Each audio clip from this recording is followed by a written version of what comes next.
ข้าพเจ้าเองแนะนำทานคำออนอายุวันนั้น55 ปีเจ้าซึ่งเป็นปลาชนสะบันอาเซียใหญ่เจ้าแต่หน้าที่รับผิดชอบของบ้านเป็นหัวหน้าแนวโฮมปลาสนมีอาชีพอย่างเนาะส่วนหลายแล้วปลาชนสะบันอาเซียใหญ่ประเทศพวกเรามีอาชีพเฮ็ดให้เฮ็ดสวนกาแฟ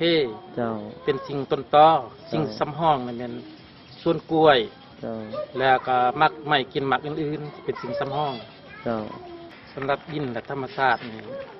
ถือว่ามีความสำคัญที่สุดในแก่สะบันอาเซียใหญ่ของพวกเรา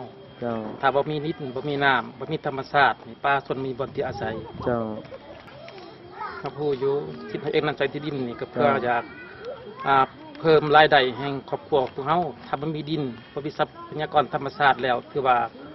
ในครอบครัวของเฮาก็บ่มีการกินกันอยากก็บ่เพียงบ่พอเจ้าคือว่ามีสิ่งสำคัญที่สุดขอบใจ